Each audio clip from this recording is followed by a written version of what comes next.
That Thursday night, the richest woman in Oregon stood at my door, rain-soaked and sobbing. She clutched her dead daughter's blanket and asked me the craziest question a billionaire CEO could ask a guy who fixes refrigerators. Will you give me a baby? The moment stretches in memory like taffy pulled too thin. October rain hammering the roof of my rental house in Eugene, the kind that finds every gap in the weather stripping and reminds you that winter's coming, whether you're ready or not.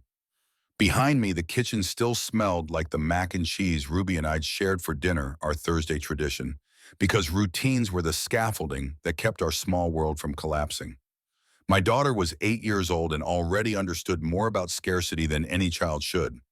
She'd watched me check our bank balance on my phone before answering the door, seen the tightness in my jaw when the screen showed $287 with rent due in 5 days. Ruby had learned to make herself small during those moments, to retreat into homework and pretend she didn't hear her father's quiet cursing.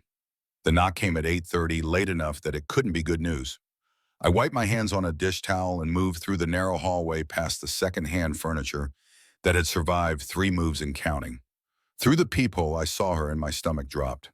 Victoria Sinclair, CEO of NextGen Robotics, net worth somewhere north of 400 million, standing on my porch like she'd wandered into the wrong neighborhood and gotten lost.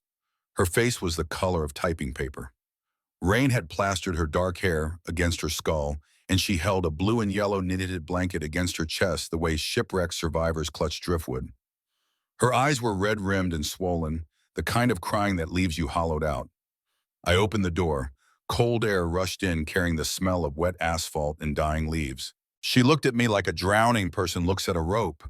Her voice came out barely above a whisper, cracked and desperate. I'm sorry, I didn't know where else to go. I can't be alone in that house tonight. The thing was, Victoria Sinclair and I weren't friends. We'd met exactly 3 times, always in the context of me fixing something expensive in her mansion, while she pretended I was invisible. The fact that she was here now, collapsing on my doorstep, meant something had broken in ways I did not know how to repair. I stepped back, pulling the door wider. Come in. Please come in. She crossed the threshold like someone walking through a minefield, each step uncertain. Water dripped from her coat onto the cheap linoleum I'd been meaning to replace for 2 years. She stood in my narrow entryway looking lost, like she'd just realized she had no idea what came next. Ruby appeared at the top of the stairs in her pajamas, curiosity overwhelming the bedtime routine I'd worked so hard to establish. Dad, who's that? A friend, sweetheart. Go back to bed. I'll be up to check on you in a minute. She looked sad. I know, Bug. I'll make sure she's okay. Ruby retreated, but slowly, the way kids do when they sense adult trouble and want to understand it. Her door closed with a soft click that felt like judgment. I guided Victoria toward the living room, my hand hovering near her elbow without quite touching. Sit down. I'll make tea. The kitchen gave me 30 seconds to think while the kettle heated. My hands moved on autopilot, pulling mugs from the cabinet, finding tea bags that had been there since last winter. Through the doorway, I could see Victoria on my second-hand couch, still clutching that blanket, staring at nothing. 6 months ago, I'd gotten a service call to a mansion in West Hills, Portland's neighborhood for people who measured wealth in buildings instead of dollars. The HVAC system had died during a heat wave, and Victoria Sinclair needed it fixed before a board meeting in 2 hours. I'd shown up in my work uniform with my toolkit and found her standing in a kitchen bigger than my entire house, radiating the kind of cold efficiency that made military commanders look soft. She wore a charcoal suit that probably cost more than my car and checked her watch twice while I explained the problem. I need this working in 2 hours. I have a board meeting. I can do 90 minutes if the parts cooperate. They'd better cooperate. I'd worked fast, sweat dripping down my back in the unair-conditioned mansion, replacing a seized compressor and rewiring the control board. 87 minutes later, the system hummed to life, cold air pouring through vents like a miracle. She'd written the check without looking at the amount, then handed me a business card. You work efficiently. Here's my direct number. If there's an issue, call me. I'd stared at that card for a full minute after driving away, trying to figure out why a billionaire CEO would give her personal contact information to an appliance repairman. Rich people didn't do that. Rich people had assistants and secretaries and layers of insulation between themselves and the working class. 3 months later, she'd called that number. Her home theater system had stopped working. Could I come take a look? I'd brought Ruby because my babysitter had the flu, and I couldn't afford to miss the call. The mansion had felt different that second time, empty in a way that had nothing to do with square footage. Victoria Sinclair moved through rooms like a ghost haunting her own life, and I'd noticed things a service call probably shouldn't have noticed. No family photos on the walls. No personal touches anywhere. Everything sterile and perfect and utterly devoid of warmth. One door stayed locked, and when Ruby wandered too close, Victoria's face had done something complicated, pain flashing across her features before the Ice Queen mask slammed back into place. Ruby had been fascinated by the mansion's scale, running her hands along marble countertops and asking if people actually lived here or if it was a museum. Victoria had watched my daughter with an expression I couldn't decode, something hungry and heartbroken, hiding behind those cold gray eyes. Before we left, Victoria had given Ruby an iPad, some older model she claimed she didn't need anymore. $800 of hardware handed to an 8-year-old like it was a stick of gum. That's too much. I can't accept that. Victoria's voice had gone flat, almost mechanical. I don't need it. The girl will use it better. Ruby had looked at me with pleading eyes, and I'd swallowed my pride because my daughter deserved something nice for once. Thank you. That's very generous. Victoria had already turned away, disappearing back into her enormous empty house. The third meeting came a month ago. Pool heater broken. Could I fit her into my schedule? I'd arrived to find her in the middle of an argument with a man in an expensive suit, his voice carrying across the pool deck, with the confidence of someone who'd never been told to shut up. Robert Callahan, her CFO. He'd looked at me the way people look at something they've stepped in, his lip curling slightly. The repairman's here. Can we speak privately? Victoria hadn't even glanced my way. Mr. Brennan is a professional. He'll work. I'd focused on the pool heater, trying to ignore the argument happening 20 feet away. But sound carries over water, and I'd heard every word. Investors are losing faith. You need to appear more human, more relatable. I run a company, not a popularity contest. A 36-year-old CEO with no family, no children. The board thinks you're a robot. They're questioning your judgment. Then they can question it at the next shareholders meeting. This isn't sustainable, Victoria. You're brilliant, but brilliance isn't enough. People need to see you as human. I'd watched her hands clench into fists, knuckles going white, but her voice stayed level, that terrifying control, never slipping. If that's everything, I have work to do. After Callahan left, Victoria had stood by the pool for 10 minutes, staring into the water like it held answers. I'd finished the repair and packed my tools, and when I'd cleared my throat to let her know I was leaving, she'd startled, like she'd forgotten I existed. She'd written the check without a word, and I'd driven away thinking about loneliness, about how money could insulate you from everything except yourself. Now she sat on my couch looking like all that careful control had finally shattered, and I didn't know what to do with the pieces. I brought the tea and sat in the chair across from her, giving her space. She wrapped her hands around the mug, but didn't drink, just stared into the steam. I'm sorry, this is inappropriate. We barely know each other, and I just showed up at your door like some kind of... Her voice broke. She set the mug down with shaking hands. You don't need to apologize. Whatever's going on, you don't have to face it alone. Something in her face crumpled at those words. Tears spilled over, running down her cheeks in silence. She clutched the blue and yellow blanket tighter. I lost them. My husband, my daughter, 6 years ago. The words fell like stones into still water ripples spreading outward. I knew before she said another word that I was about to hear something that would change everything, that there was no going back once she opened this door. There was an accident, private jet crash. We were flying home from Disneyland. Emma's birthday trip. She just turned 4. She wanted to see the castle, wanted to meet the princesses. James said we should take her, make it special. Victoria's voice had gone flat, reciting facts she'd repeated so many times they'd lost all texture. The engine failed over the Cascades. We went down in the mountains. James died on impact. Emma held on for 3 days in the ICU, but her injuries were too severe. I'm so sorry. The words felt pathetically inadequate. But what else could you say to someone who'd lost everything? I did therapy, grief counseling, all the things you're supposed to do to survive something like that. And I did survive. I got up every morning. I went back to work. I built the company from 20 million to 800 million. I became the most powerful CEO in medical robotics. She finally looked at me, and I saw the truth behind the Ice Queen facade. She was drowning, had been drowning for 6 years, and the only thing keeping her head above water was the weight of all that money and power pressing down from above. But I'm not living Colt. I'm just existing. The house is too big, too quiet. I walk into the kitchen, and I still see her Emma sitting at the counter with her cereal. I make coffee, and I have to remind myself not to make James's cup too. I throw away mail addressed to people who don't exist anymore. Her hands twisted the blanket fingers working the soft yarn. This was Emma's. My mother made it for her when she was born. It's the only thing I kept from her room. Everything else I donated because I couldn't stand to look at it. But this blanket, I couldn't let it go. Today would have been Emma's 10th birthday, if she'd lived. I sat in that mansion by myself and realized I have $400 million and no one to celebrate with. No one who needs me. No one who cares if I come home at night or work until I collapse. I miss being a mother. I miss it so much it feels like it's killing me.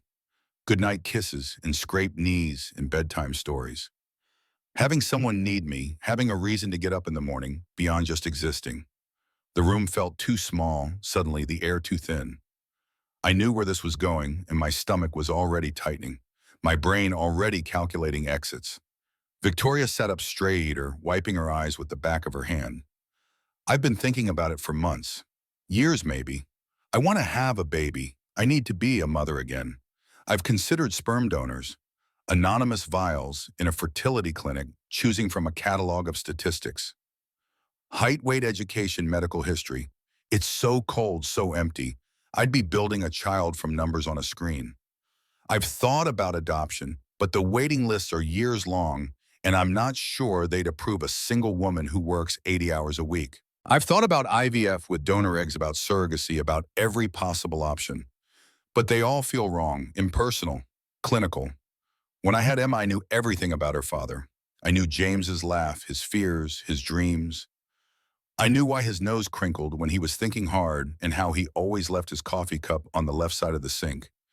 When Emma was born, I saw pieces of him in her, and it made her real in a way I can't explain.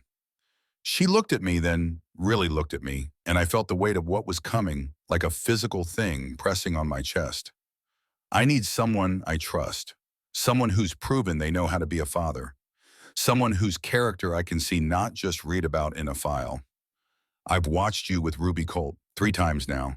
The patience you show her, the way you listen like what she's saying actually matters, the way you protect her without suffocating her.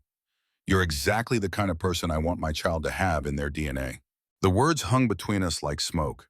My mouth had gone completely dry. I'm not asking you to marry me. I'm not asking you to be my boyfriend or my partner or anything romantic. I'm just asking for this one thing. If you want to be involved in the child's life, wonderful. If you don't, I understand completely. I can do this alone. I have the resources, the stability. I just need someone to help me create this life. She pulled an envelope from her coat pocket, hands shaking. I've already spoken to lawyers. We'd draw up an agreement protecting both of us. You'd have no financial obligation unless you chose to contribute. I'd be the primary parent with full custody, everything legal and clear. Please, Colt, I know this is insane. I know I'm asking for something people don't just ask for. But I don't have anyone else. I don't have family. I don't have close friends. I have you, and you've been kind to me, and I thought maybe you'd consider no. The word came out harder than I'd intended, sharp as broken glass. Victoria's face went blank, that CEO mask, sliding back into place, but not before I saw the hope die in her eyes. I stood up, needing distance. Ms. Sinclair, I understand you're suffering. I can't imagine losing what you lost. But this is insane. I have Ruby. Every decision I make, every choice, it has to be about what's best for my daughter. I can't create a child, even if I'm not raising it, when it could affect her stability, when it could complicate her life in ways I can't predict or control. I can't risk the life we've built. I'm sorry. I'm so sorry. But I can't help you. Victoria stood still, clutching Emma's blanket. That careful control was back at her voice, professionally polite. I understand. I shouldn't have asked. I should go. The door closed behind her and I was left standing in my living room, staring at 2 mugs of tea that no one had touched. My hands were shaking. My whole body was shaking. Ruby appeared on the stairs. Is she okay? I don't know, Bug. I hope so. What did she want? Help with something I can't give her. You should have helped her, Dad. She looked really sad. I pulled Ruby into a hug, breathing in the strawberry scent of her shampoo. Sometimes grown-ups need help that other grown-ups can't give. It's complicated. After Ruby went back to bed, I stood at the kitchen sink washing the dishes we'd left from dinner. My reflection in the window looked older than 31, worn down by 5 years of single parenting and 60-hour work weeks, and the constant low-grade terror of not being enough. Victoria Sinclair could buy anything. Sperm donors, surrogates, adoption agencies. She had $400 million and connections that could move mountains. But she'd come to my house, to my tiny rental in the poor part of town, and asked me specifically. Not because I was convenient, because she'd watched me with my daughter and decided I was worth knowing, worth trusting with her most desperate hope. And I'd said no. I'd called her insane and sent her back into that big empty mansion alone. Sleep didn't come that night. I lay in bed staring at the ceiling, listening to the rain hammer the roof, and thought about loneliness, about how money could buy you isolation more effectively than anything else, about how Victoria Sinclair had everything except the one thing that mattered. By morning, I'd convinced myself I'd made the right choice. Protecting Ruby meant saying no to complications no matter how heartbreaking the request. But the image of Victoria's face wouldn't leave me alone. That desperate hope dying in her eyes when I'd refused. The way she'd clutched her dead daughter's blanket like it was the last solid thing in a world gone liquid. Work Friday was a disaster. I nearly electrocuted myself rewiring a dishwasher because I couldn't focus. My boss, Tom, pulled me aside after I ordered the wrong compressor for a refrigerator, repair a $400 mistake we couldn't afford. You look like hell, Wade. Woman trouble, just tired, bullshit. You've been doing this job 4 years, never made a mistake like this. Whatever's going on, figure it out. You're no good to me like this. I spent my lunch break in my truck Googling Victoria Sinclair on my phone. The Forbes profile came up first, all sharp angles and Ice Queen efficiency. Tech's youngest female robotics CEO. Net worth $400 million and climbing. Revolutionary medical robotics that had saved thousands of lives. Then I found the old articles buried under years of corporate success stories. Seattle Times 6 years ago. Tragedy strikes tech couple, private jet crash. Claims 2 lives. James Sinclair, 35. Emma Sinclair, 4. Survived by wife Victoria Sinclair, 30. The details made my chest hurt. They'd been flying home from Disneyland. Emma's 4th birthday trip. The engine had failed over the Cascades. James died on impact. Emma survived long enough to reach the hospital but passed away 3 days later from her injuries. I found the birthday detail in a follow-up article that family and friends gathered yesterday to remember Emma Sinclair, who would have turned 5 next month. Her mother, Victoria Sinclair, was not present at the memorial service. The crash had happened the day after Emma's birthday.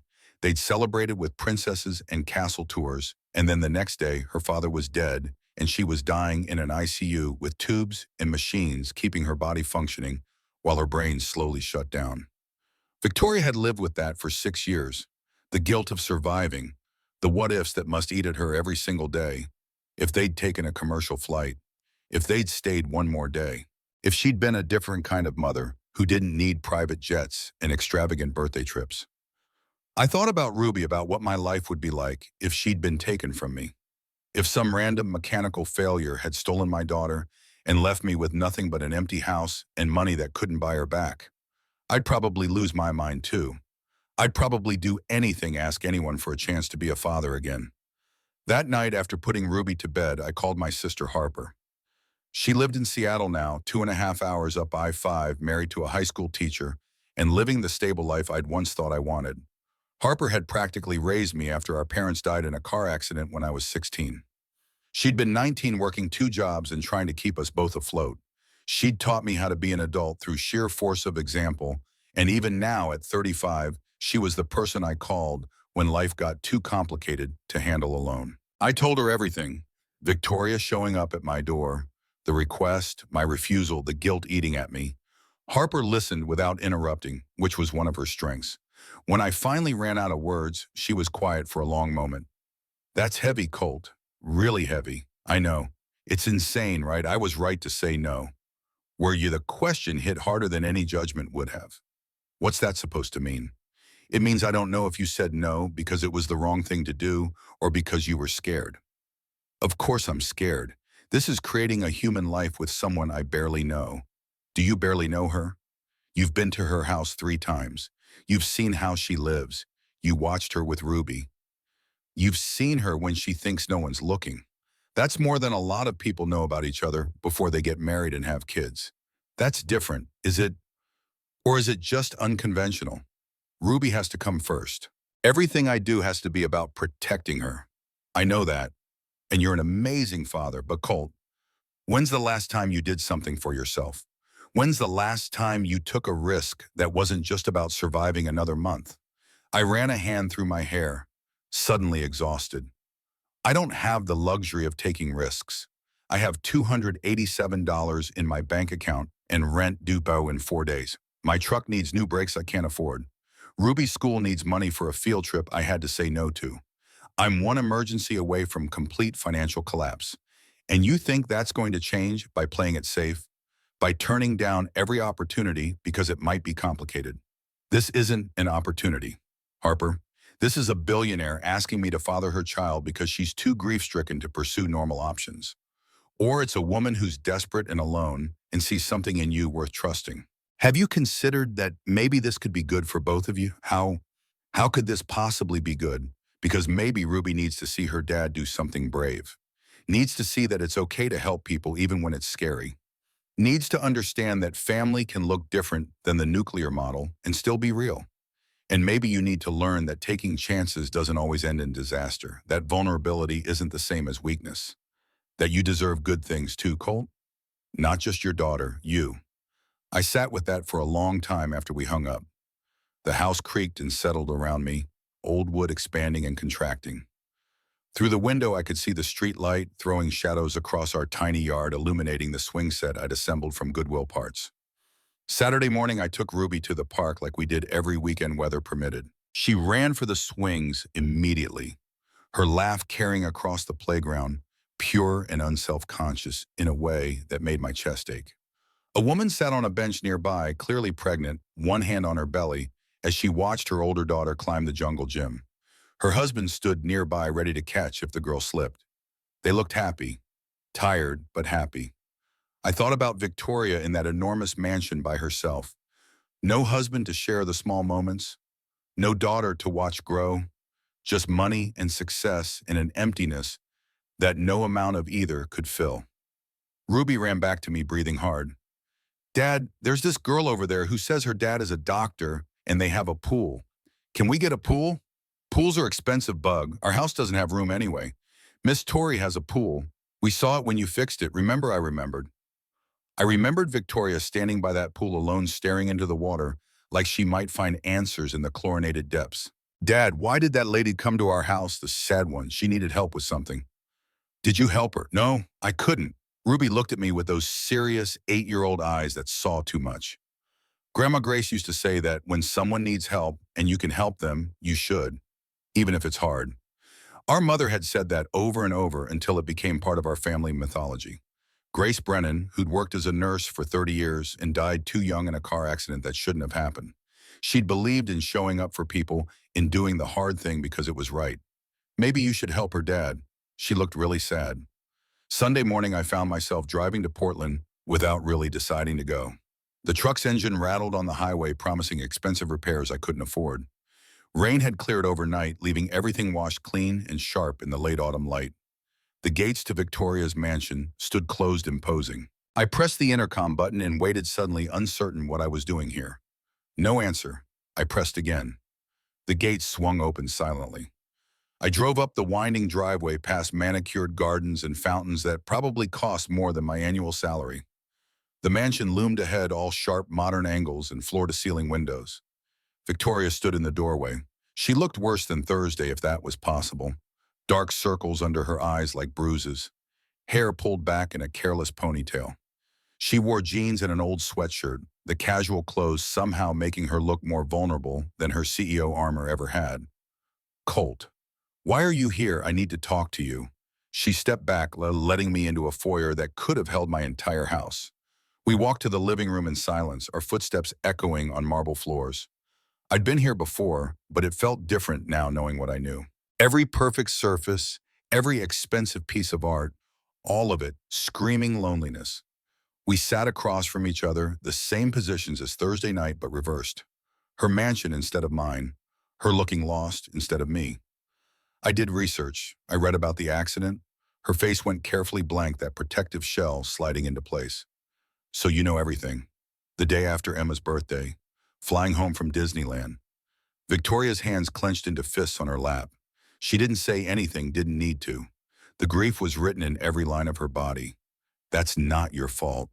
Her laugh came out bitter and sharp. You can't know that, I can. Because mechanical failures aren't choices. They're random. They're case. If you'd taken a commercial flight, maybe something else would have gone wrong. Maybe the timing would have been different and something worse would have happened. You can't logic your way through tragedy by finding someone to blame. I blame myself anyway. Every day. If I hadn't insisted on the private jet, if I'd been a better mother, if James hadn't felt like he needed to give Emma these huge experiences, to make up for me always working. If, it never stops. I leaned forward, needing her to hear this. You lost everything, your husband, your daughter, your whole life, and you survived it anyway. That takes strength most people don't have. Surviving isn't living. You said that yourself Thursday night. Remember, I'm just existing, going through motions, building companies and making money, and none of it means anything because I have no one to share it with. Why me? I need to understand that. Really understand. You could have anyone. Anonymous donors, famous sperm banks men who'd be honored to be chosen by Victoria Sinclair. Why the guy who fixes your air conditioning? She was quiet for a long time, choosing her words carefully. Because I've watched you, Colt. 3 times you came to my house, and I paid attention to things I shouldn't have noticed. The first time you worked efficiently, but you weren't intimidated by the wealth. You didn't act like you were less than me just because I had money. That's rare. The second time Ruby was with you, I watched how you were with her. Patient but not permissive. Present but not hovering. You listened to her like what she said mattered, even when she was just babbling about her favorite colors. That's not something you can fake. Either you're a good father or you're not, and you are. The third time you heard Robert insult you, call you the repairman like it was something dirty. You heard it, I know you did, but you didn't react. You just kept working professional and dignified. You have self-respect, Colt, real self-respect that doesn't depend on what anyone else thinks of you. That's what I want my child to inherit, not money or connections or Ivy League education. I can provide all that myself. I want them to have character, integrity, the ability to work hard without complaint, the dignity you show up with every single day. Her words hit me harder than I expected, finding places I didn't know were hungry for recognition. But practicality pushed back immediately. This is going to be complicated. You understand that. You're bored when they find out their CEO is pregnant by an appliance repairman. The media, the scandal, I've thought about all of it. And yes, it could damage my career. Robert would love to use it against me. The board might lose confidence. Stock could take a hit. But Colt, I'm 36 years old. My biological clock isn't just ticking, it's an air horn. If I don't do this now, I never will. I can make more money. I can rebuild a career. But I can't buy time. And I'm tired of living like this, half dead in a mansion full of things that don't matter. What exactly would this look like? Walk me through your vision. She pulled out papers, actual documents she'd already had drafted. The attorney's name at the top told me she'd been serious about this long before Thursday night. Legal agreement through a family law attorney. You have no financial obligation whatsoever unless you choose to contribute. I'm the primary parent with full custody. You can be involved at whatever level you're comfortable with, from uncle figure to active co-parent. Medical history shared and kept updated. Annual check-ins to reassess the arrangement. Everything documented and protected for both of us. I'll cover all legal fees, all medical costs, everything. You walk away owing me nothing. And if you want to be in this child's life, I welcome that. If you want distance, I respect that. This is about giving me the chance to be a mother again. What happens after that, we figure out together. My biggest concern is Ruby. I looked Victoria in the eye. She's everything to me. If I do this, it can't threaten her stability. Can't make her feel replaced or less important. She has to come first and always. Victoria's face softened, something genuine breaking through. I would never want Ruby to feel that way. She's an amazing kid, Colt. She deserves to feel secure and loved. If anything, I hope Ruby could be part of this. That she could have a relationship with her half-sibling if that's something you both want. But only on your terms, only when and if it feels right. I stood up needing to move. The living room felt too big, too empty. Through the windows, I could see Portland, stretched out below the city, where dreams were built on code and venture capital. My world was an hour south in a rental house with peeling paint, and the distance between felt unbridgeable. I've been building walls around my life for 5 years. No risks, no complications, just survival. Keep Ruby safe. Pay the bills. Don't rock the boat. That's been my entire existence. I turned to face Victoria. But my sister asked me something that I can't stop thinking about. She asked if I'm protecting Ruby or if I'm teaching her to be afraid of life. Teaching her that playing it safe is better than being brave. And maybe she's right. Maybe Ruby needs to see her dad do something that scares him. Needs to learn that family can look different than the picture books show and still be real. Needs to understand that helping people sometimes means taking chances. Victoria stood slowly, hope and fear warring on her face. What are you saying? I'm saying, yes, I'll help you. God help me, I'll help you. Her face crumpled. She pressed her hands to her mouth and tears spilled over her whole body, shaking. I stood there awkward and uncertain until she closed the distance and hugged me, desperate and grateful and completely breaking apart. Thank you. Oh my God, thank you. I held her carefully, feeling how fragile she was under all that CEO armor. This doesn't mean I'm not terrified. This doesn't mean I know what I'm doing. But I'm tired of letting fear make every decision. Tired of surviving when I could be living. We figure this out together. We do it right, protect everyone involved, especially Ruby. We build something good from something impossible. Victoria pulled back, wiping her eyes. Her smile was tentative, real, the first genuine expression I'd seen from her. Together. I like that word. The following week unfolded in a blur of legal meetings and medical consultations that made my head spin. Patricia Reeves, the attorney Victoria had hired, specialized in alternative family arrangements. Her office in downtown Portland smelled like expensive coffee and leather briefcases, the kind of place where people solve problems with money and paperwork. Patricia laid out 47 pages of agreements covering every scenario I'd imagined and dozens I hadn't. What if Victoria met someone who wanted to adopt the child? What if I developed a relationship with the kid and then Victoria moved across the country? What if there were medical issues requiring both parents' consent? The documents made it real in a way the conversation hadn't. This wasn't abstract anymore. This was creating a human being who would exist in the world with needs and rights and a future I couldn't predict. Patricia pushed a page across the desk.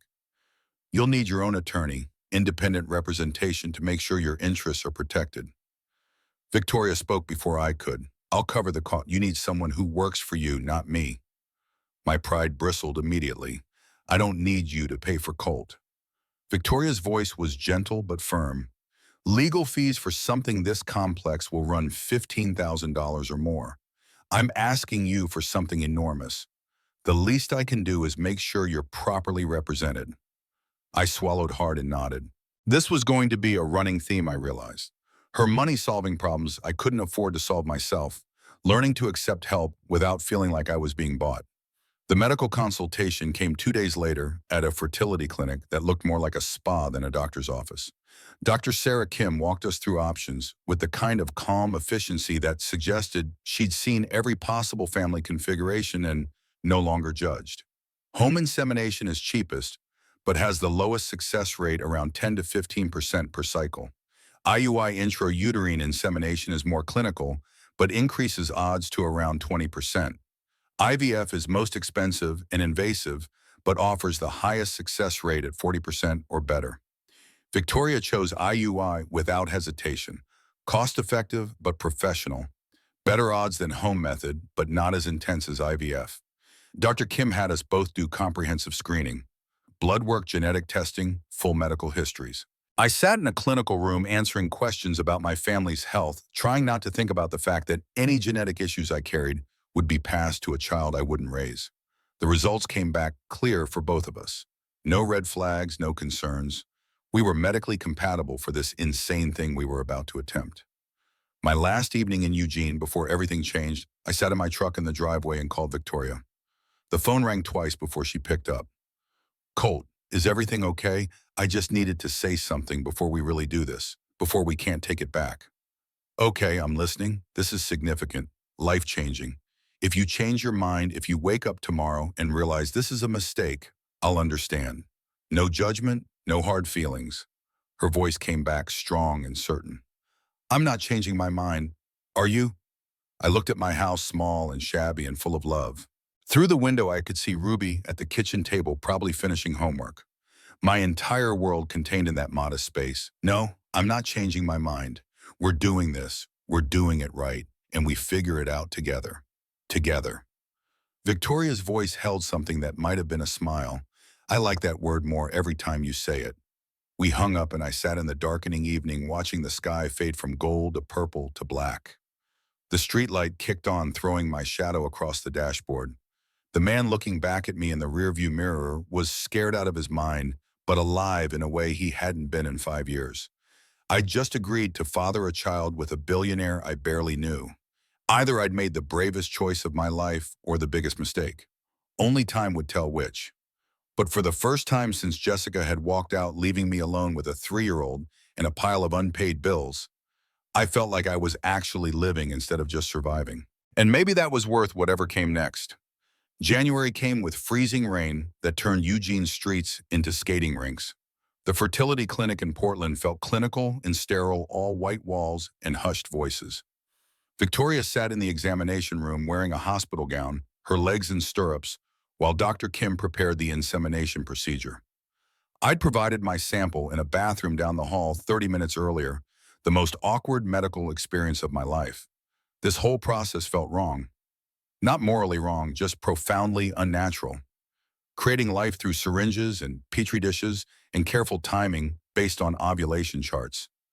Victoria's face stayed blank throughout her CEO mask, firmly in place, but I saw her hands gripping the exam table, edge hard enough to turn her knuckles white.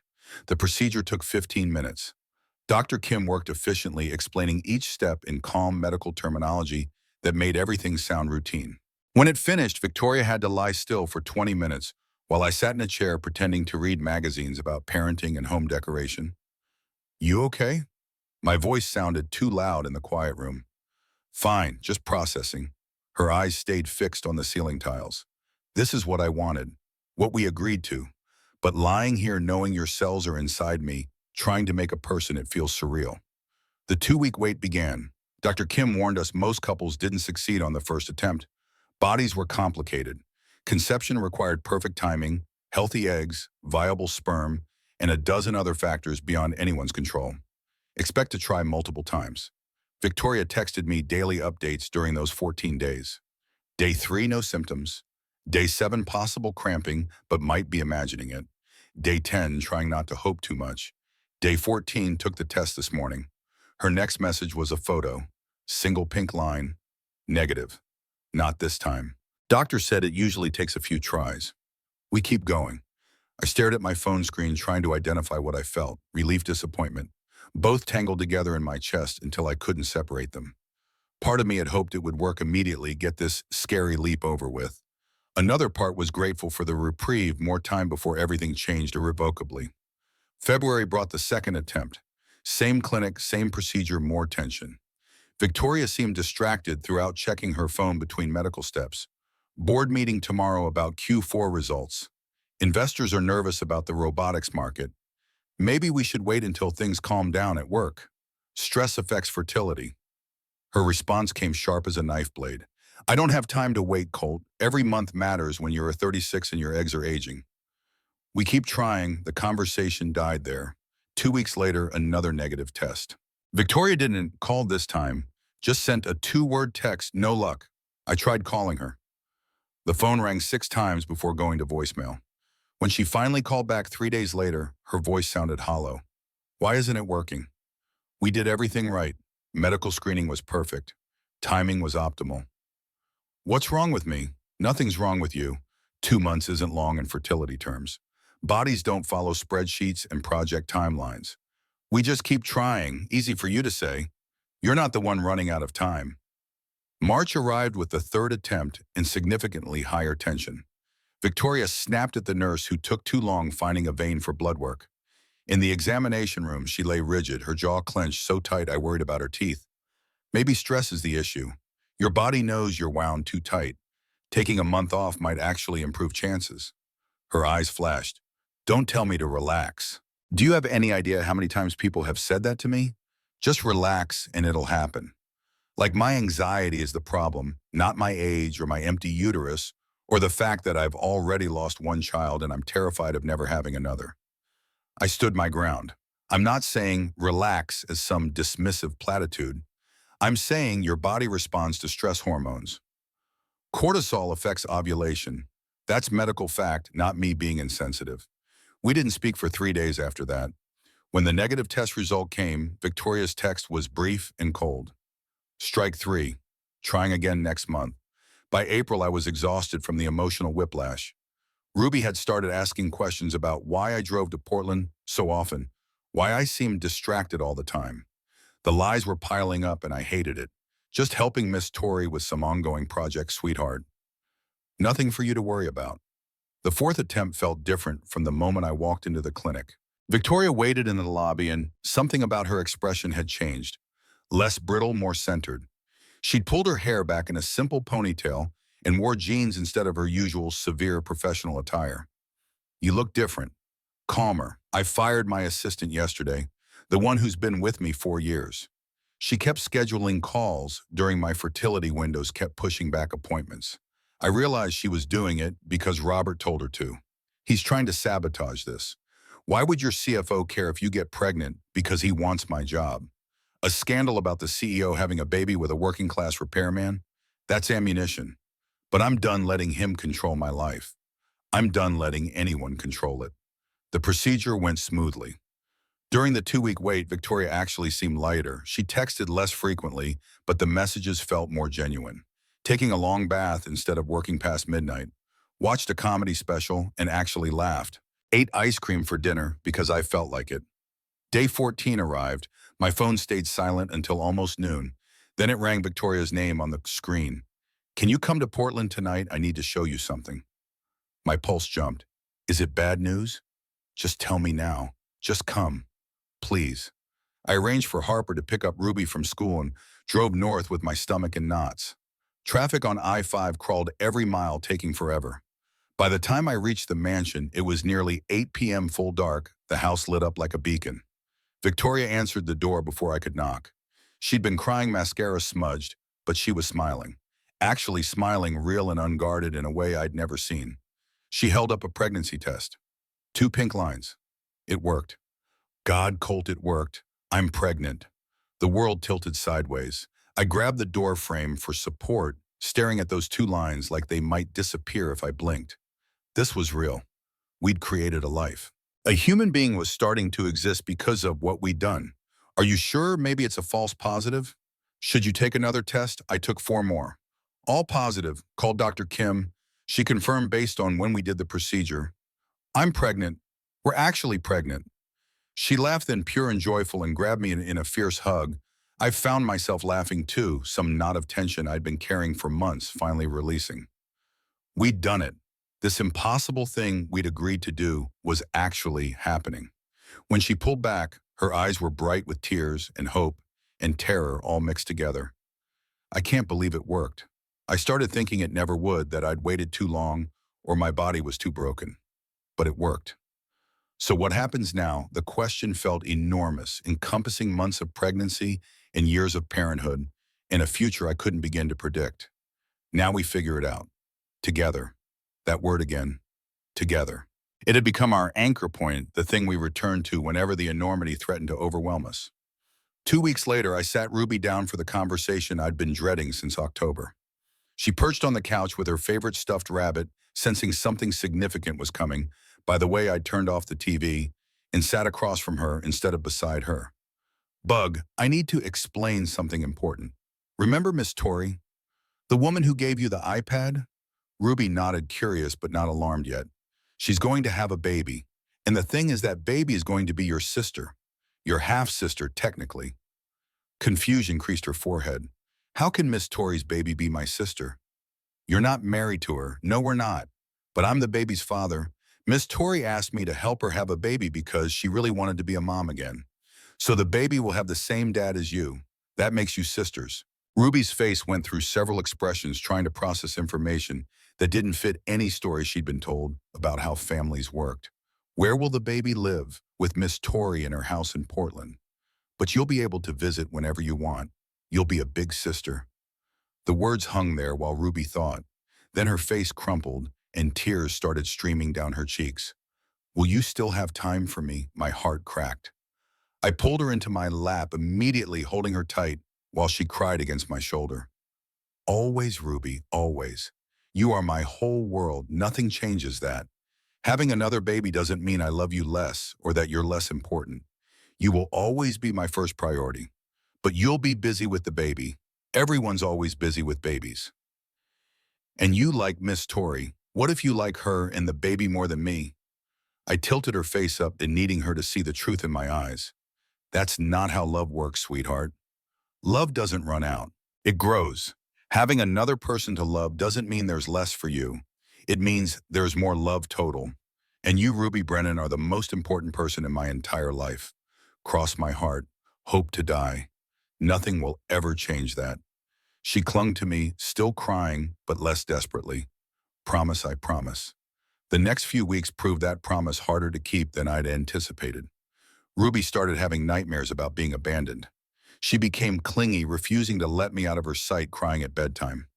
At school, she got into a fight with another girl who'd said something about her dad not wanting her anymore because he was having a new baby. The teacher called me in for a conference. Ruby pushed Megan Thompson off the swings and told her to shut up. That's not like her at all. Is everything okay at home? We're going through some family changes. I'll talk to her. Harper drove down from Seattle that weekend and pulled me aside while Ruby watched cartoons. She needs therapy, Colt. Professional help processing this. You can't fix everything yourself. My pride bristled at the suggestion that I wasn't enough to help my own daughter. But Harper was right.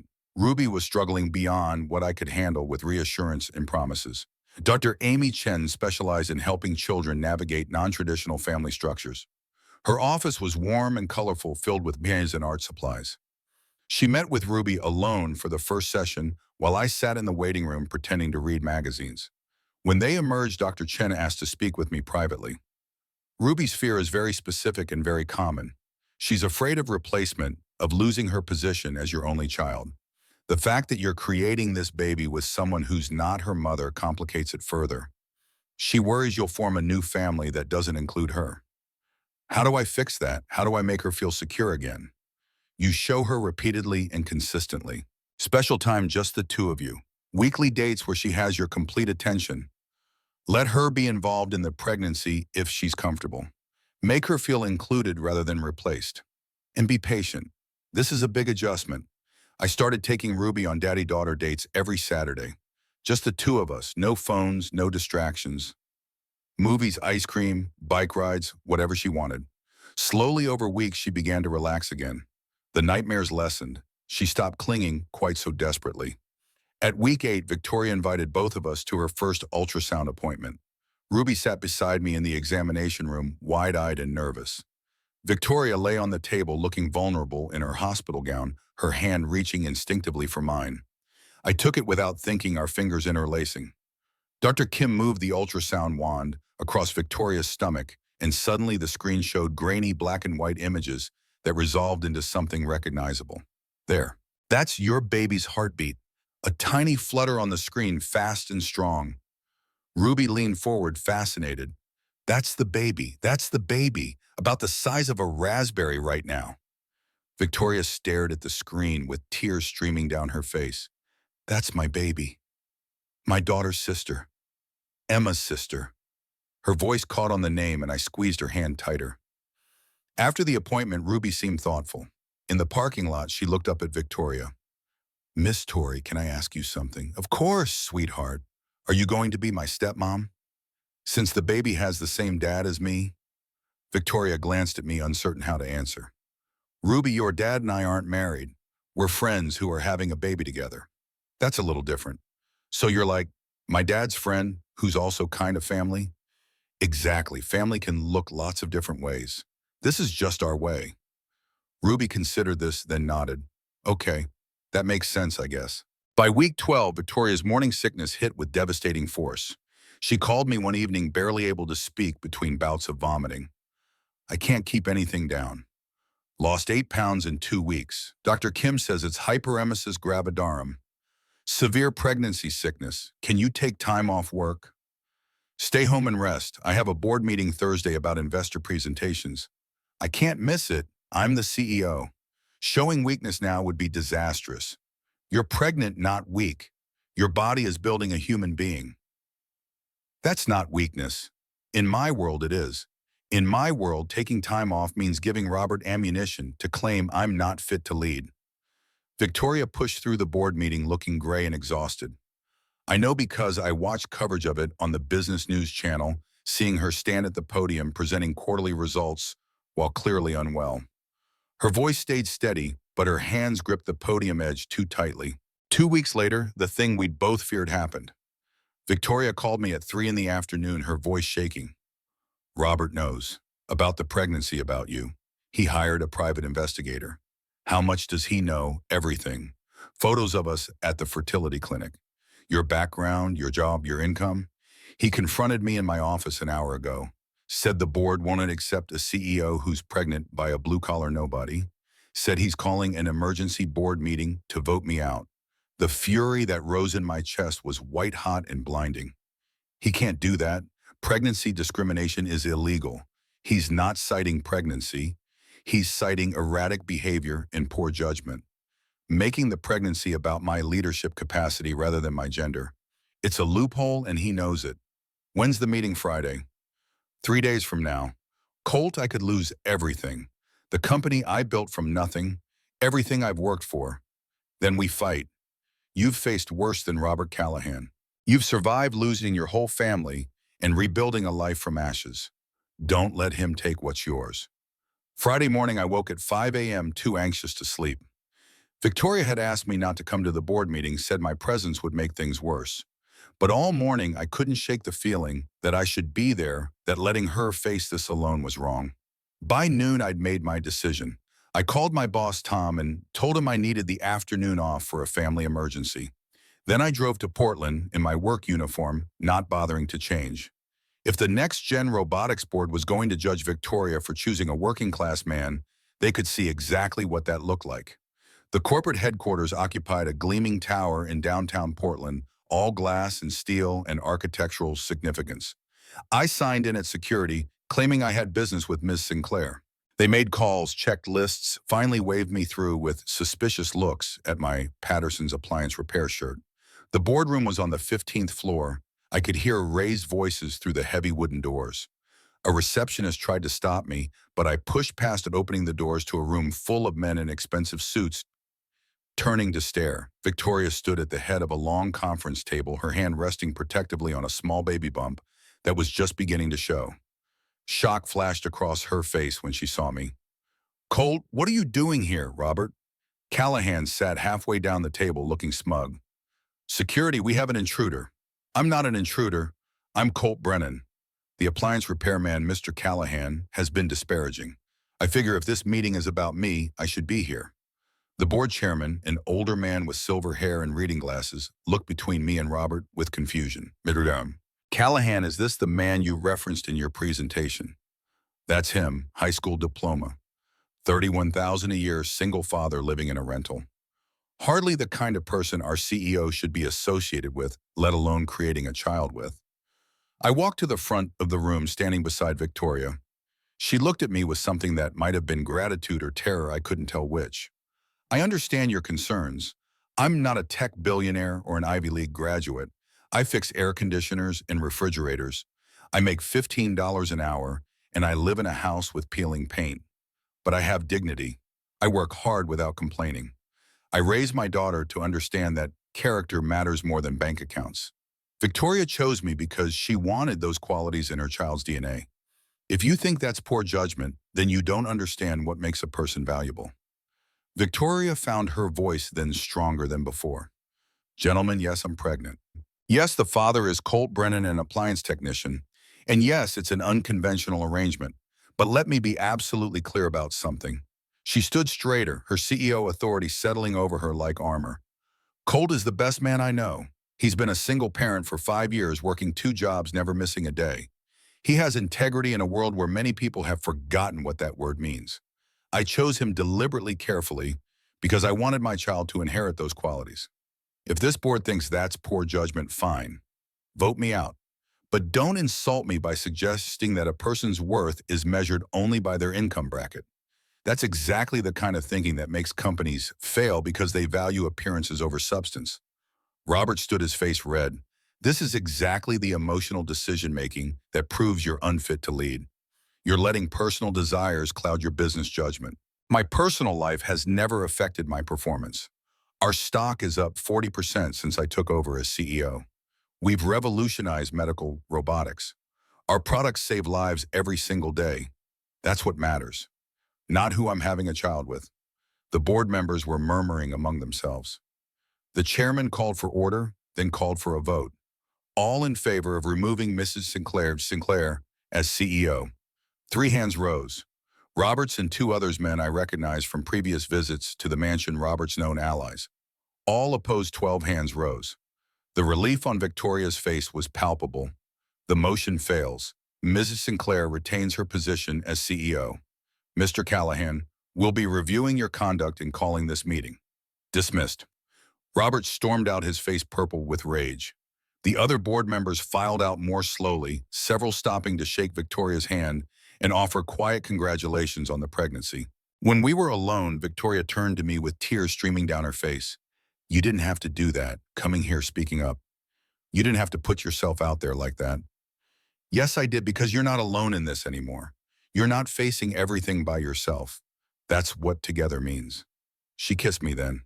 Not a long kiss, not passionate, just a brief press of her lips against mine that felt like gratitude and something deeper I wasn't ready to name.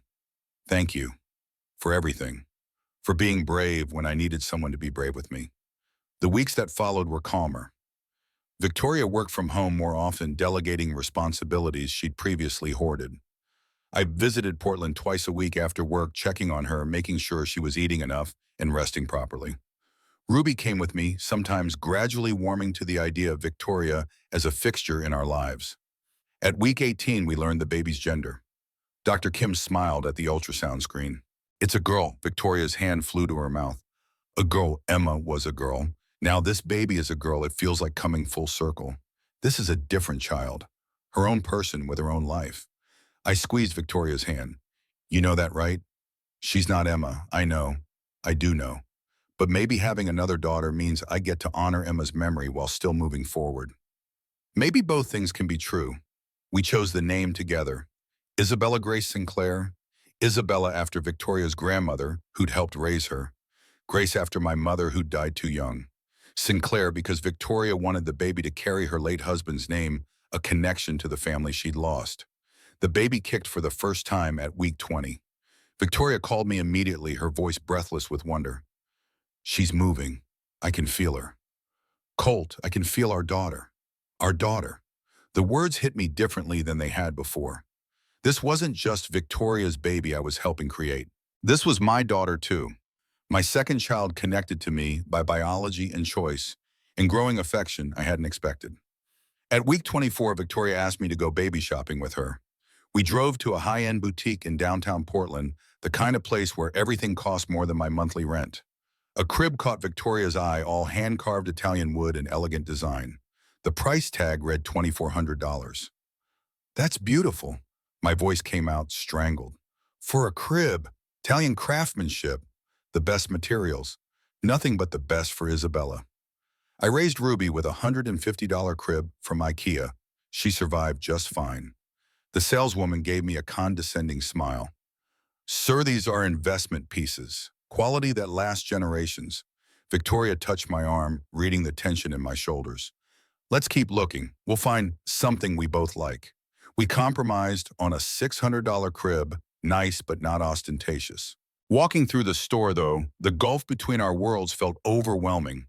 Victoria could drop thousands without thinking. I had to budget for every grocery trip. How were we going to navigate raising a child across that divide? At week 28, everything went wrong. I was at a repair job in Eugene when Victoria's assistant called. Ms. Sinclair is being transported to OHSU hospital. Contractions and bleeding. She asked me to call you. The wrench fell from my hand, clattering on the concrete floor. Is she okay? Is the baby okay? I don't know. The ambulance just left. She gave me your number before they loaded her. I was in my truck and driving before I'd fully processed what I was doing. 90 miles to Portland, pushing the speed limit, praying to gods I didn't believe in that both of them would be all right. 28 weeks was too early. Babies born that premature face serious complications.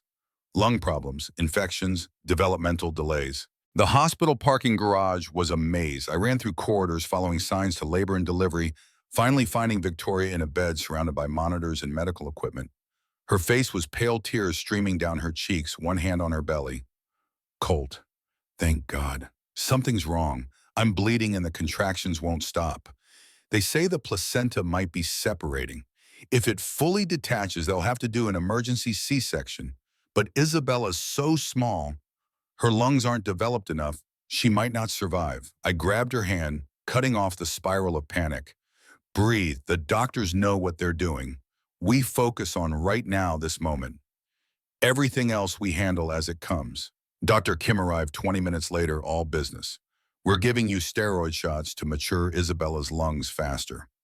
Magnesium sulfate to stop the contractions. The next 48 hours are critical. If we can't stop the labor, the baby will need to be delivered and spend time in the NICU. How bad would that be? 28 weeks challenging but survivable. We have excellent NICU facilities here, but obviously we'd prefer to keep her inside longer. I called Harper and asked her to pick up Ruby from school, explained I'd be staying in Portland overnight. Victoria wouldn't let go of my hand, her grip tightening with each contraction. The medication slowly began to work. The contractions eased from every 5 minutes to every 10, then every 20. You should go home. You have work tomorrow. Ruby needs you. Victoria's voice was exhausted, dark circles under her eyes. I'm exactly where I need to be. Work can wait. Harper has Ruby. I'm not leaving you alone to face this. Something passed across Victoria's face, then an emotion I couldn't quite read. Thank you for staying, for being here. Most people in my life, they're there for what I can do for them. You're here because you actually care. Of course I care. We're in this together, remember? By day 3, the crisis had passed. The bleeding stopped, the contractions ceased. Dr. Kim prescribed strict bed rest until week 37. No work, no stress, minimal activity. Victoria protested immediately. I can't abandon my company for 9 weeks. The board will use this against me. Robert will claim I'm unreliable. Robert can handle day-to-day operations. You supervise remotely from bed. Victoria, you have to choose. The company or your daughter. Which matters more? Her face crumpled. Both. They both matter. The company is everything I built after losing James and Emma. It's my proof that I survived. And Isabella is your proof that you get to live again, not just survive. Don't sacrifice her for a corporate title. She agreed finally, reluctantly. I helped her move into the mansion's master bedroom with her laptop and phone, everything she needed within arm's reach. She looked small in that enormous bed surrounded by pillows and monitors and the machinery of high-risk pregnancy.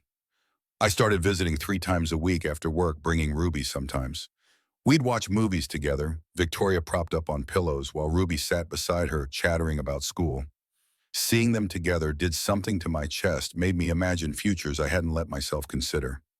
At week 30, after Ruby had gone to bed in one of the mansion's many guest rooms, Victoria and I sat in her bedroom with a movie neither of us was really watching. The silence between us felt comfortable in a way it hadn't before. Can I ask you something? Victoria's voice was soft, uncertain. Why did you really say yes back in October when I showed up at your door? Honestly, at first it was pity and guilt. You looked so broken and I felt terrible saying no. But then I realized it was my chance to take a risk, to prove to myself I wasn't a coward. And a chance to really know you, not just as the CEO who wrote my checks, but as a person. Do you regret it, any part of it, every day? Victoria's face fell and I rushed to clarify. I regret that I almost said no, that I wasted even a day considering refusing. But doing this, being here with you, no regrets at all. I need to tell you something. Her hand moved to her belly, protective and nervous. When I chose you, it wasn't just because you're a good father. I don't understand. I was attracted to you. From that first repair call, the way you worked focused, incompetent, and completely unimpressed by the wealth. The way you talked to me like I was a person instead of a bank account. I noticed you as a man Colt, not just as a potential father. My heart started hammering. So this wasn't just about the baby was real. I do desperately want to be a mother again. But part of why I chose you specifically was because I wanted a connection with you. I wanted an excuse to have you in my life. The air between us felt electric. I can't say that surprises me, because I've been attracted to you too, for months now. But we have an agreement. We're co-parents, not a couple. Getting romantic would complicate everything. Everything's already complicated. Victoria sat up, carefully mindful of the bed rest restrictions. We created a life together. We hold hands at ultrasounds. You stayed with me through a medical emergency. At what point do we stop pretending this is just a transactional arrangement I stood needing to pace? I'm terrified. You're a CEO worth hundreds of millions. I fix appliances for $15 an hour. We live in different worlds. What kind of future could we possibly have? The future we build together. Victoria's eyes held mine. Stop measuring worth in bank accounts. You're the one who told me character matters more than money. Do you believe that or not? I believe it. But society doesn't. Your board, your investors, your social circle, they'll never accept me as anything more than the help who got lucky. Then they can judge. I've spent 6 years living according to what other people expect.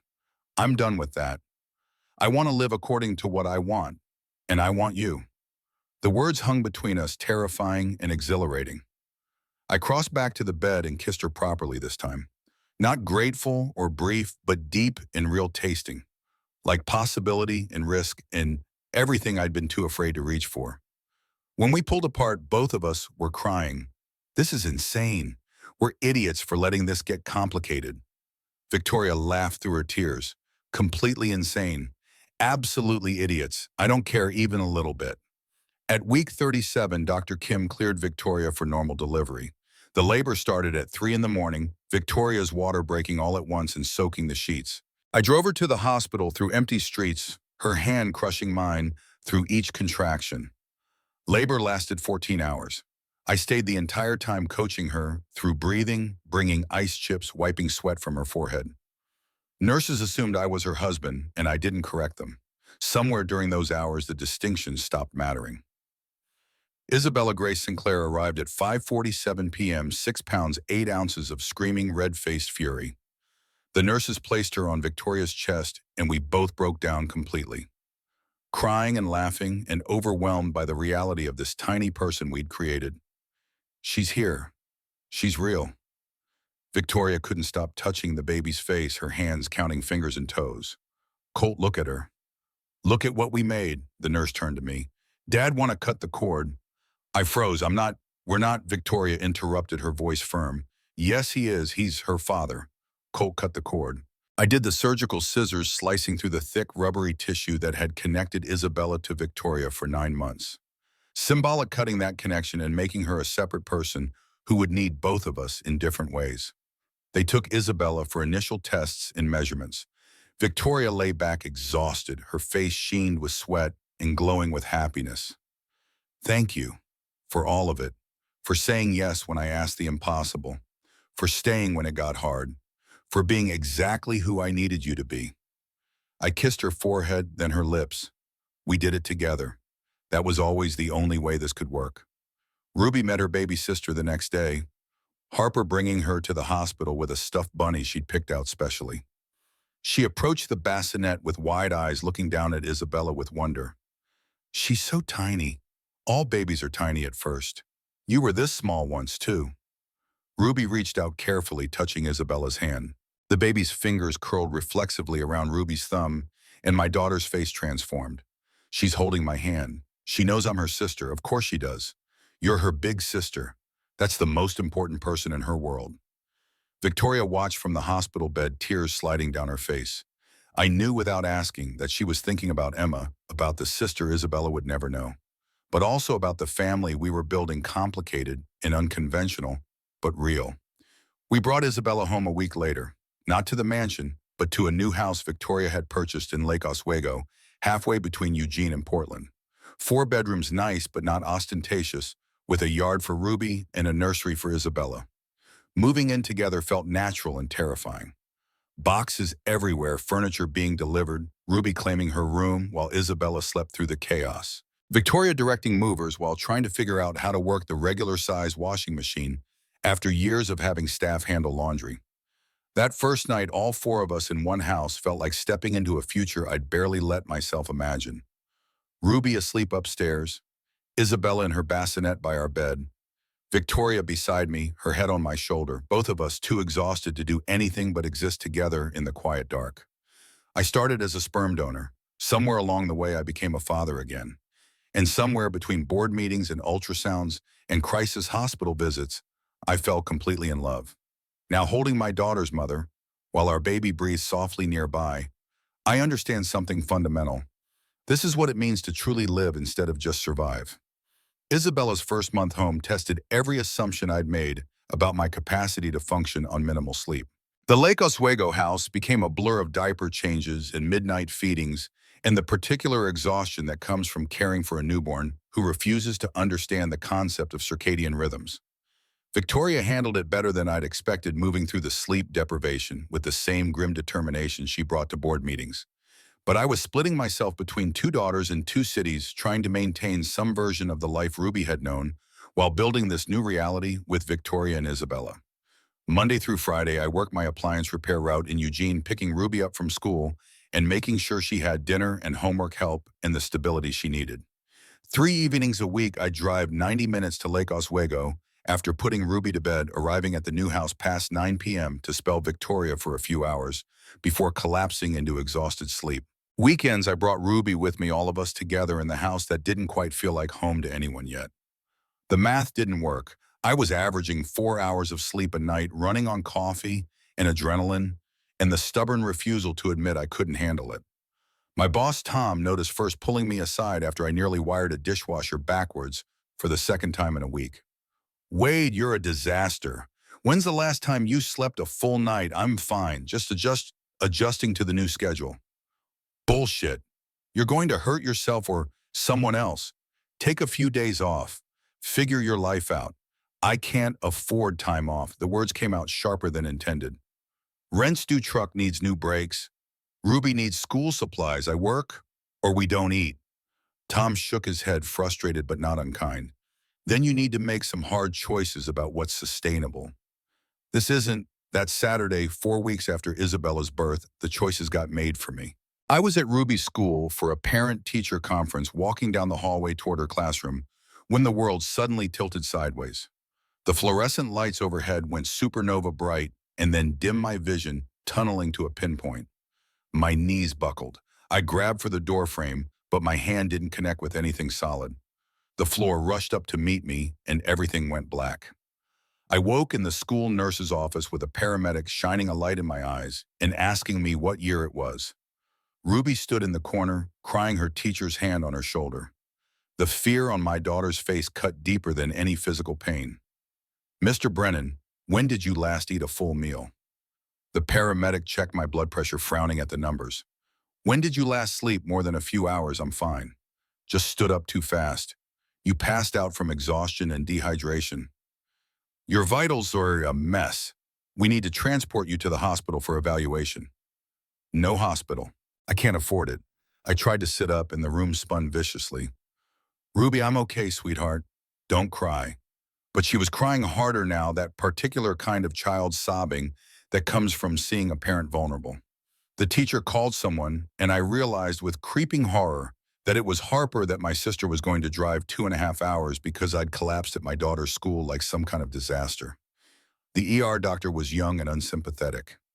Diagnosis: severe exhaustion, dehydration, borderline malnutrition. You're running yourself into the ground. How many hours a week are you working? 50 at the repair shop, 10 to 15 at the warehouse on weekends, plus parenting 2 kids in 2 different cities 90 miles apart. That's not sustainable. You keep this up, next time you collapse, it might be behind the wheel with your daughter in the car. Then what Harper arrived as they were discharging me with instructions to rest and eat and stop trying to be superhuman. She took one look at me and her expression went from worried to furious. Her voice stayed low and controlled, but I heard the anger underneath. What the hell are you doing to yourself, taking care of my family? Both of them. By destroying yourself, that's your plan. Ruby, watching her father collapse, terrified. You're dying like her grandparents did. The words hit like a physical blow.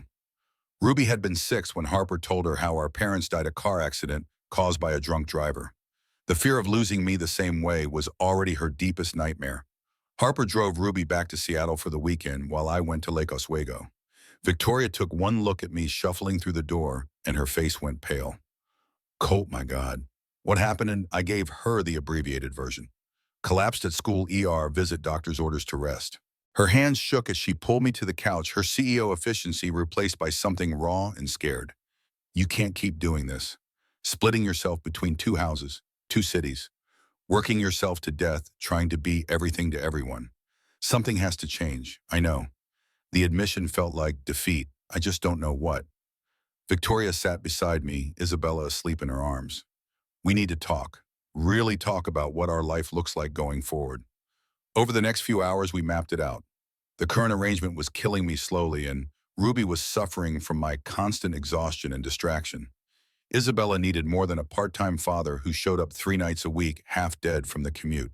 I think we should all live together. Victoria's voice was tentative, testing the idea. You, Ruby, me, Isabella. One house, one family. Ruby would have to change schools, leave her friends, the life she knows. She's already struggling with the current setup. You're never fully present because you're always exhausted or thinking about the other house.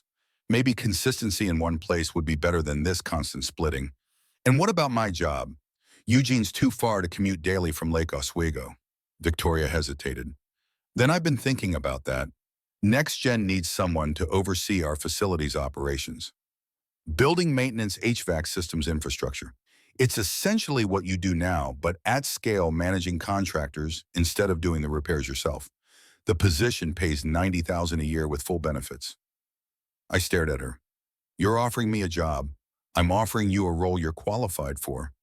You've been managing complex mechanical systems for years. This just applies that expertise to corporate facilities, but only if you want it.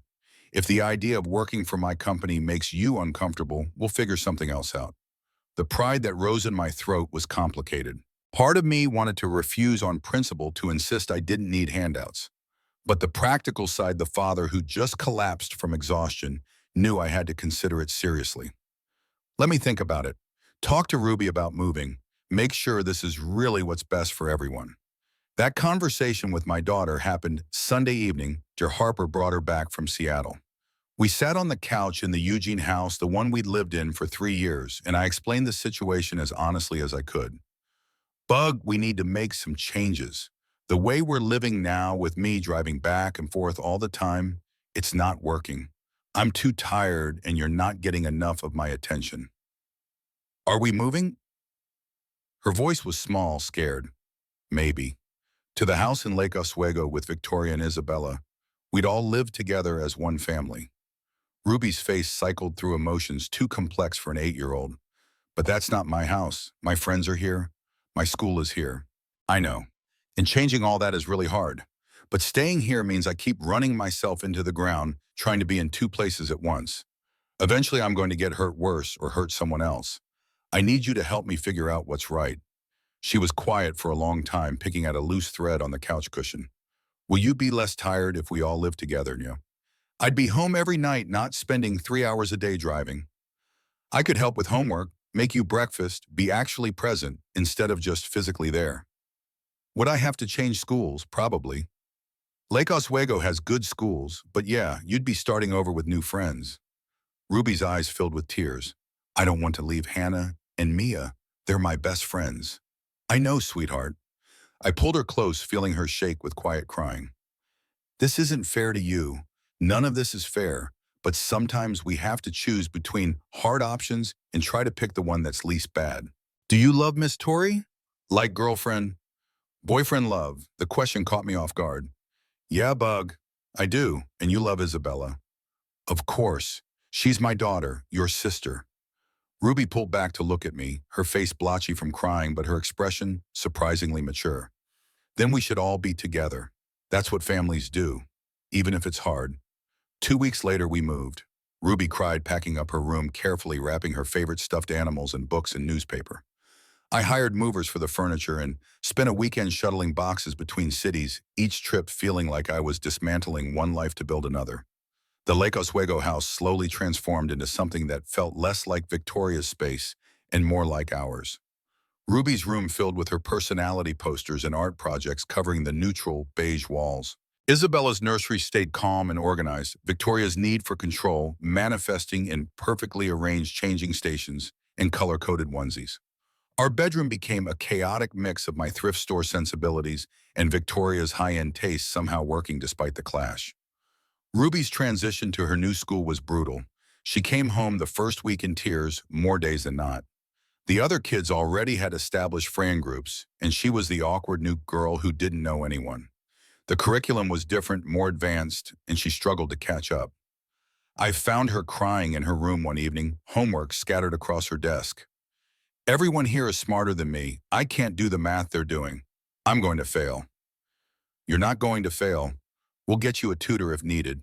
You're smart, Bug. You just need time to adjust. I miss my old school. I miss Hannah. I miss our old house. I know. Change is hard even when it's necessary. She looked at me with accusing eyes. This was your choice. You chose to move us here for your new family. The words landed like punches. Ruby, you are my family. My first family, my most important family. Nothing about that has changed. It feels like it changed. You spend all your time with Isabella and Victoria. I'm just the kid from before who you have to take care of. Her pain was real and valid, and I had no easy answers. All I could do was pull her into a hug and promise the same things I'd been promising for months. You come first. Always. I love you more than anything in this world. But promises weren't enough when she felt like her entire life had been upended for a baby she hadn't asked for. Victoria noticed the tension and tried to help, offering to take Ruby shopping for school clothes or out for ice cream one-on-one time to build their relationship. Ruby accepted reluctantly, treating these outings like obligations rather than opportunities. After one particularly strained afternoon, Victoria came back looking exhausted. She's polite but distant. Every time I try to connect, she gives me one-word answers and stares at her phone. She's grieving her old life. Give her time. What if time isn't enough? What if she never accepts this? Then we keep showing up anyway. Keep being consistent and patient and present. That's all we can do. My new job at NextGen started the following Monday. The facilities management office was in the same downtown Portland tower where I'd crashed the board meeting, but this time I had a badge and a desk and business cards that read, Colt Brennan, Director of Facilities Operations. The title felt absurd. 3 months ago, I'd been fixing refrigerators for $15 an hour. Now I was overseeing a department of 23 people and a $7 million annual budget. The other directors treated me with careful politeness that didn't quite hide their skepticism. The CEO's boyfriend getting a cushy position reeked of nepotism, and everyone knew it. I had to prove myself worthy of the role every single day. Robert Callahan made that harder than it needed to be. He'd lost the board vote to remove Victoria, but kept his CFO position, and he used every opportunity to undermine her authority through bureaucratic warfare. Budget requests delayed important information, withheld strategic decisions questioned at every turn. 6 weeks into my new role, I started noticing irregularities in the facility's budget. Contractors billing for work that hadn't been completed. Purchase orders for equipment that never arrived. Small amounts. Nothing that would trigger immediate red flags, but consistent enough to form a pattern. I brought it to Victoria one evening after the girls were asleep. Someone skimming from the facility's budget. Maybe 50,000 over the past year, hidden in contractor payments and equipment purchases. Her face went hard. Do you have proof enough to be suspicious? Not enough to go to the board yet. Keep digging. Quietly. If Robert's involved, and I'd bet money he is, we need ironclad evidence before we move. Over the next month, I built the case methodically, tracing payments to shell companies, finding contracts for services never rendered, uncovering a pattern of theft that went back 3 years and totaled at close to $2 million. The money had been siphoned, carefully disguised in legitimate-looking invoices and purchase orders that wouldn't stand up to detailed scrutiny. The evidence pointed directly to Robert, his signature on approval forms, his access codes used to authorize payments, email trails showing him coordinating with fake vendors who were probably just accounts he controlled. Victoria called an emergency board meeting for the following Friday, the same conference room where Robert had tried to remove her, now the venue for his downfall. She presented the evidence systematically. Financial records and emails projected on screens, while board members' faces went from confused to shocked to furious. Robert sat stone-faced through the presentation, his lawyer beside him, whispering urgently. When Victoria finished, the chairman looked at Robert with disgust. Mr. Callahan, do you have anything to say? This is fabricated. Colt Brennan manufactured this evidence because he wants my position. He's been gunning for me since he showed up. I stood opening my laptop. The financial forensics are available for independent audit. The shell companies can be traced. The email servers have logs that can't be altered. This isn't manufactured. This is $2 million you stole from the company over 3 years. One of the board members, a woman named Patricia, who'd voted against Robert's coup, leaned forward. We'll be contacting federal authorities. This is embezzlement and wire fraud at minimum. Robert's facade cracked then. His face went red, veins standing out on his forehead. You self-righteous hypocrites. Victoria gets pregnant by the help, and you celebrate it. I take what I'm owed for building this company, and you call the FBI. You didn't build this company. Victoria's voice was ice. You worked for it. There's a difference. And you weren't owed $2 million from our facilities budget. Security escorted Robert from the building. The board voted unanimously to terminate him and file criminal charges. As he was led past me in the hallway, he stopped long enough to snarl, "You think you won? You'll always be the blue-collar nobody who got lucky. Everyone here knows it. Maybe. But I'm the blue-collar nobody who caught you stealing. So I'll take that as a win." The satisfaction lasted exactly as long as it took to get home and find Ruby sitting at the kitchen table with a letter from her school. She pushed it toward me without speaking, her face a mask of misery. The letter detailed an incident in PE class where Ruby had shoved another student who'd made a comment about her family. The girl had fallen and sprained her wrist. Ruby was suspended for 3 days and required to attend counseling sessions. What did she say? What comment? Ruby's voice came out small and ashamed. She said my family was weird, that my dad was only with Victoria for her money, that Isabella was a mistake baby. Oh, bug. I pulled her into my lap even though she was getting too big for it. None of that is true. None of it. But people think it. Even if it's not true, everyone thinks it. People who judge without knowing the whole story aren't worth listening to. You know our family is real. That's what matters. But she kept crying, and I realized with sinking dread that my daughter was paying the social price for our unconventional choices. That night, Victoria and I had the hardest conversation of our relationship. She sat on our bed while I paced, both of us exhausted and out of solutions. Maybe this was a mistake. Moving everyone together, trying to force a family dynamic that doesn't work naturally.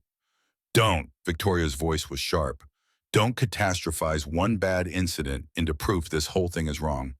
It's not one incident. Ruby's struggling every day. She misses her friends, hates her new school, feels like she's been uprooted for a sister she didn't ask for. What's the alternative? You kill yourself commuting? We split the family back into 2 households. I don't know. I ran my hands through my hair, feeling trapped. I just know my daughter is suffering, and I put her in this position. She's adjusting. It takes time. Kids are resilient, are they? Or do we just tell ourselves that to feel better about the choices we make? Victoria stood crossing to where I'd stop at pacing. Look at me, her hands cupped my face. We made choices that were hard on Ruby. That's true. But they were also necessary. You were literally collapsing from exhaustion. This was the only sustainable path. That doesn't make her pain less real. No, but it means we support her through it instead of giving up. We get her counseling. We make time for just the two of you. We show her every single day that she matters. We don't abandon ship the second things get difficult. The counseling helped gradually. Daughter Amy Chen, the same therapist who'd helped Ruby adjust to the pregnancy news, worked with her on processing the changes and finding coping strategies. Ruby started opening up about feeling replaced, about being angry at me for choosing Victoria and Isabella over the life they'd had before. Your dad didn't choose them over you. Dr. Chen's voice was gentle but firm. He chose a life where he could be fully present instead of half dead from exhaustion. That choice benefits you too. It doesn't feel like it benefits me. Because change is hard even when it's ultimately good. Your brain is mourning your old life. That's normal. But it doesn't mean the new life is wrong. Slowly in increments too small to track day to day, Ruby began to settle. She made a friend at school, a girl named Zoe, who didn't care about family dynamics and just wanted someone to trade Pokemon cards with. Her grades improved as she caught up on the curriculum. The crying at bedtime became less frequent, and somewhere in the adjustment, she started bonding with Isabella in ways I hadn't anticipated. I'd find her reading to the baby in a sing-song voice, making up elaborate stories about princesses and dragons. She'd help with bath time, carefully pouring water over Isabella's head, while the baby squealed with delight. One evening, I caught her having a one-sided conversation with Isabella in the nursery. "You're pretty lucky, you know. You get daddy and mom both all the time. I had to share him for a while, but now I guess we all share. It's okay, though. You're kind of cute. For a baby." She noticed me in the doorway and flushed. I was just keeping her company while mom makes dinner. "I know. You're a good big sister." Her smile was tentative but real. "Yeah, I guess I am." That winter, I started working on a personal project in the garage. I'd found my mother's old toolkit in storage, the one Harper had saved after our parents died. Tools I learned to use under Grace Brennan's patient instruction back when I'd been a kid who wanted to understand how things worked. Ruby found me one Saturday afternoon stripping wire for a new light fixture I was installing. "What are you doing?" "Replacing the garage lighting. The current setup is terrible. Can I help?" I handed her a pair of wire strippers, showing her how to measure and cut. We worked in comfortable silence for a while, just the rhythm of the work and the satisfaction of building something useful with our hands. This was Grandma Grace's toolkit, wasn't it? Yeah. She taught me everything I know about fixing things. Ruby ran her fingers over the worn tool handles. "Do you miss her every day? She was the person who made me believe I could be good at something that mattered. Is that why you work with tools? Because of her, partly, but also because there's something honest about mechanical work. You can't lie to a broken motor. Either you fix it right or it doesn't run. There's clarity in that." Ruby considered this. "That's kind of how I feel about math. Either the answer is right or it's not. No ambiguity." We finished installing the light fixture as the sun set, testing it together and feeling the simple pride of accomplishment. Ruby looked up at the bright new light with satisfaction. "We did good work." "Yeah, Bug, we really did." Spring came with cherry blossoms and longer days, and Isabella's first birthday approaching. Victoria wanted to throw a party, something tasteful and elegant, befitting a Sinclair family celebration. I pushed back, wanting something smaller and more intimate. We compromised on a backyard gathering at the house. 20 people, mostly Victoria's colleagues from Next Gen, and a few of Ruby's friends from school. Harper drove down from Seattle with her husband. My boss, Tom, came with his wife, curious to see the life I'd built outside work. Isabella wore a pink dress and a ridiculous bow in her hair, Victoria's influence clear. She'd started walking a few weeks earlier and spent the party toddling between guests, her face split in a perpetual grin. Ruby hovered nearby, protective and proud, in a way that made my chest tight. Victoria stood beside me, watching our daughters, her hand finding mine naturally. A year ago, I was alone in a mansion, convinced I'd never be a mother again. Now look at this. Look at what we built. A year ago, I was falling asleep on my feet, trying to survive another day. Now I'm standing in our backyard watching our family celebrate. Funny how things change. She leaned into me, her voice soft enough that only I could hear. I love you. I don't say it enough, but I do. You gave me everything I thought I'd lost forever. The words still felt new enough to carry weight. I love you too. Both of you. All three of you, I corrected, pulling Ruby into the conversation with a gesture. This whole weird family we've cobbled together. Harper found me later while I was cleaning up discarded paper plates and plastic cups. You did it, little brother. Built yourself a real life. Doesn't feel real yet. Still feels like I'm going to wake up and find out this was all some exhaustion-induced hallucination. Trust me, it's real, and you've earned every bit of it. That night after the guests left and the girls were asleep, Victoria and I sat on the back deck with glasses of wine watching the moon rise over Lake Oswego. The house behind us glowed with warm light, evidence of the life we'd filled it with. I need to ask you something. I've been planning this for weeks, the question heavy in my pocket, and I'm terrified of your answer. Victoria turned to me, concerned. What's wrong? Nothing's wrong. Everything's actually kind of perfect in a chaotic, imperfect way, which is why I want to make it official. I pulled out the ring box, my mother's engagement ring inside. Simple gold band with a small diamond. Nothing that would impress a woman worth hundreds of millions, but everything to me because it represented my family's history. Victoria Sinclair, we did everything backwards. Had a baby before we were even dating.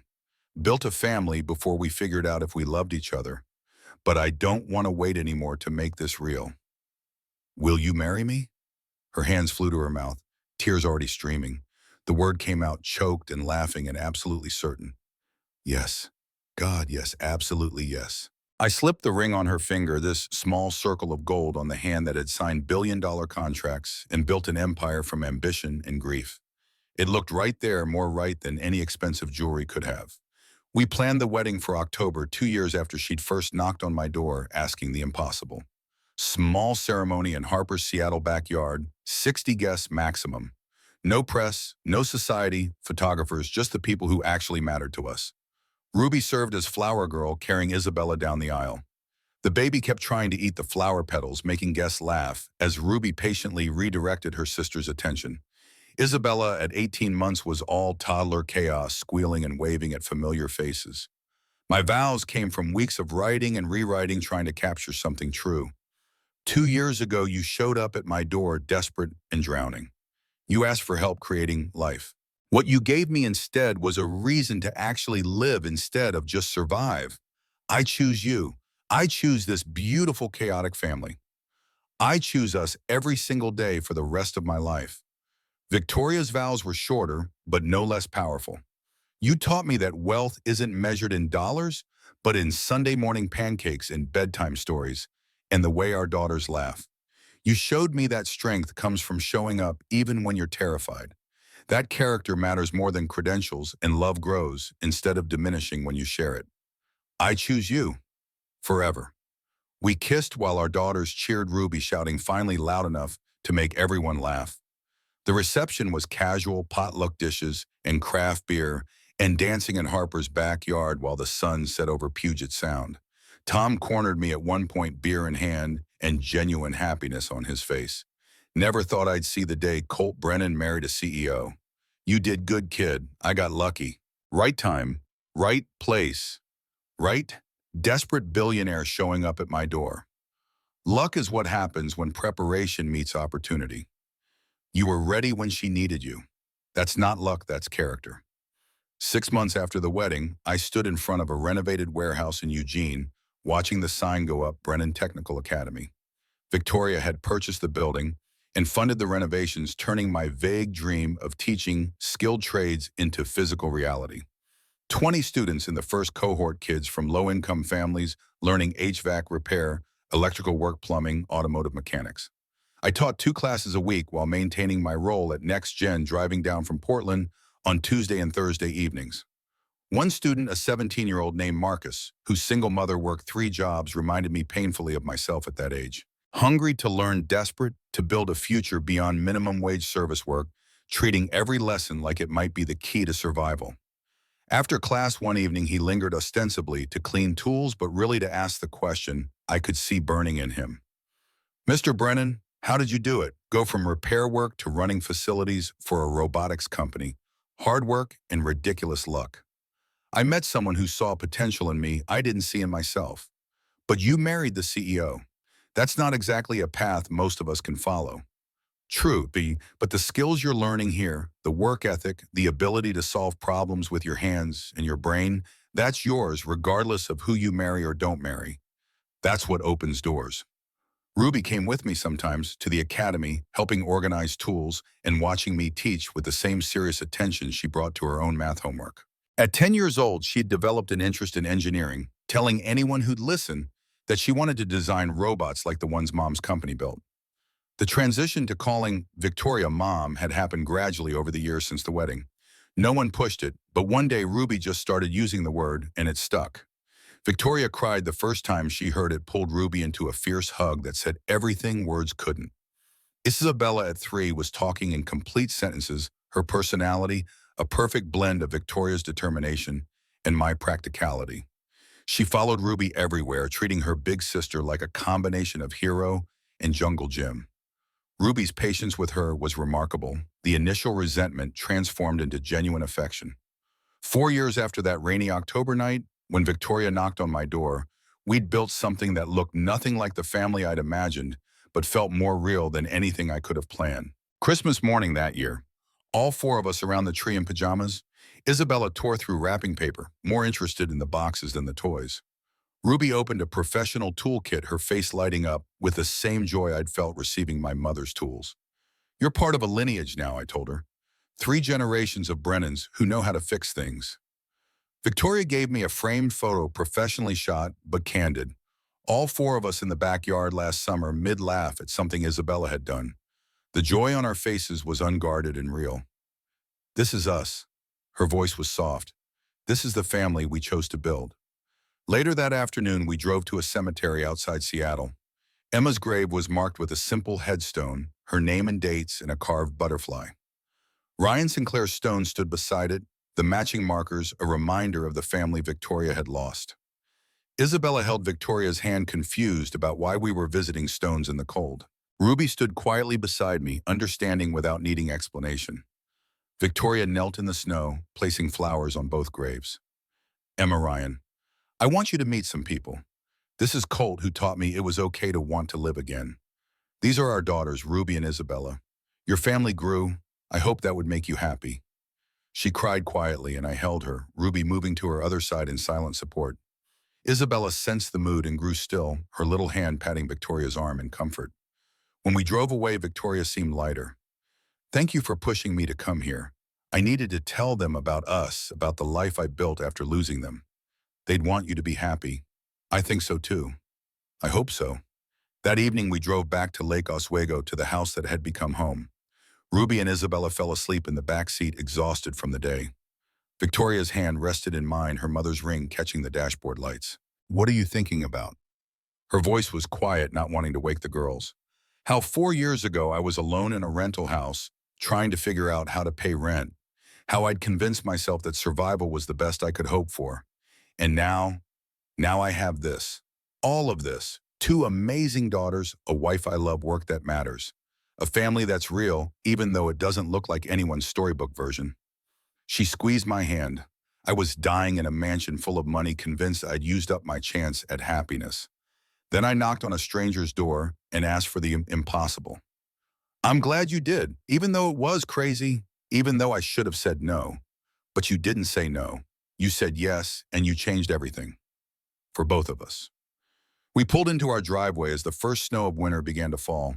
Through the windows, I could see the Christmas tree lights still glowing warm and welcoming. This house, these people, this complicated, beautiful life we'd built from desperation and courage.